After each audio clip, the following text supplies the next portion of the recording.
Welcome back, disciples. I hope you enjoyed the time you spent last week with Augustine's mother, Monica. I imagine many of you knew that she prayed for her wayward son for many years and not much else. And I was happy to be able to give you this fuller and more nuanced portrait of her. If your time spent with Monica has made you reconsider the role your own parents played in your Christian upbringing or your later life, I pray that Monica will continue moving your families closer together in faith and love in your futures. So let's catch up on the next phase of Augustine's life. We left him as a 16-year-old on a gap year, running wild while his father saved up to send him to Carthage. That one-year hiatus may have turned into two, because when Augustine was 17, his father Patricius died. We know that he had finally asked for and received Christian baptism before his death.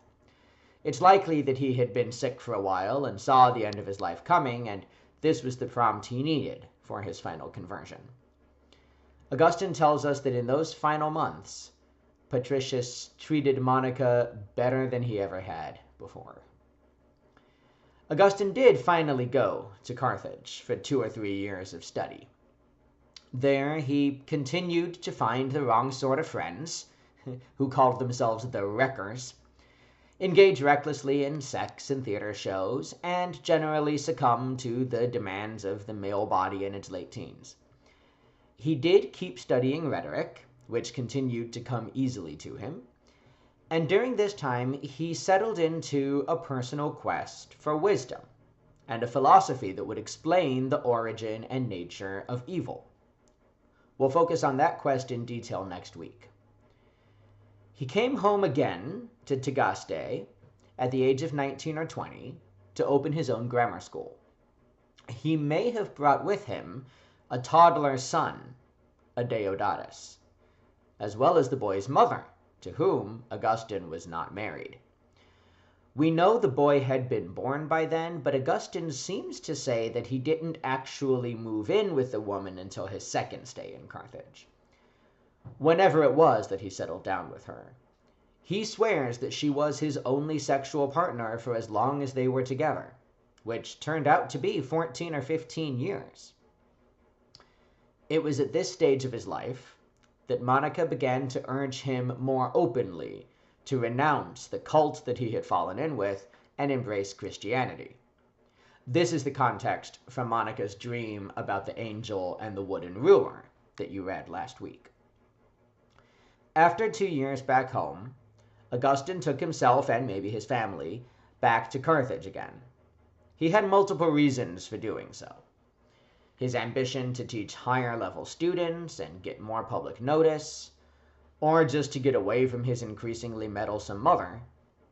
But Augustine claims the main reason was that, as you will read this week, one of his dearest friends died while he was there, and Augustine needed to escape from the pain of that loss and his internal guilt for the way he had treated that friend in his final weeks. This time he did settle in Carthage as a home, and climbed up the professional ladder for 7 years with steadily increasing success. In the year 383, at the age of 28, Augustine decided to leave Africa altogether and move to Rome, Italy. His stated reason for the move was that the common system of education in Carthage was too free, and he was sick of students coming and going, barging in on his seminars and derailing the conversation, and generally treating their studies carelessly. The irony was not lost on him that he had acted exactly the same way a decade earlier. But he admits that apart from Rome's reputation for a more disciplined academic environment, the appeal of higher fees and more prestigious prizes was not nothing neither. Monica begged him not to leave, and this is the context of the story you read last week, in which Augustine pretended that he wanted to see another friend off before he left himself, set up Monica in a chapel for a prayer vigil, and snuck onto a boat for Rome in the middle of the night. He later interpreted the fever that he immediately came down with when he got to Rome, and his recovery from it, especially, as God's way of protecting Monica from the pain of losing her son's life so soon after losing his company. It certainly wasn't because of Augustine's own prayers, since he still wasn't making any.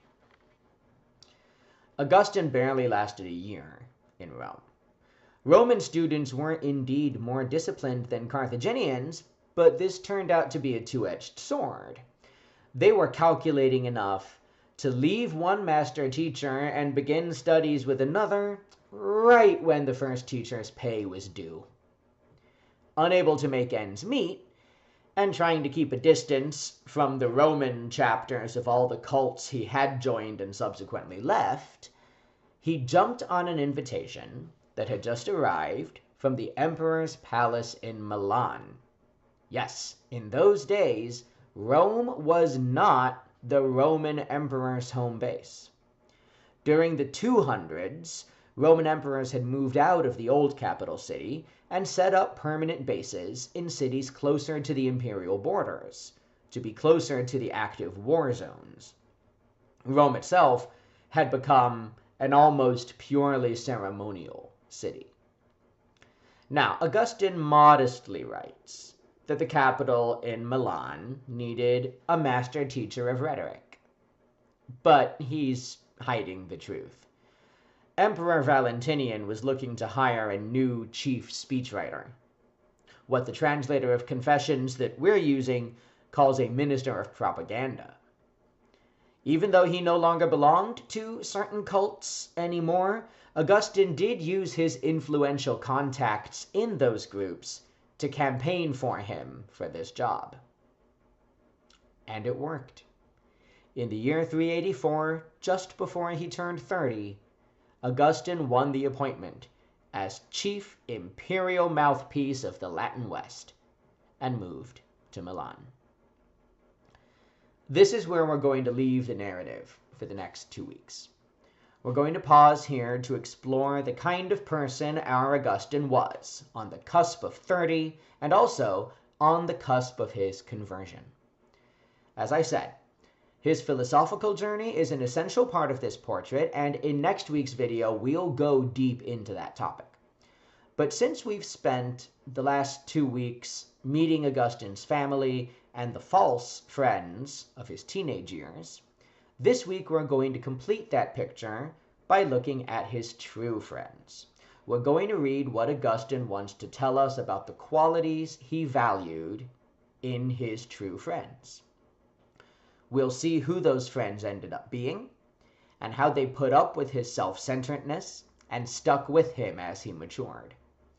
And we'll get a glimpse of the kind of life Augustine wanted to spend with his true friends, a dream he did get to experience intermittently in his later years.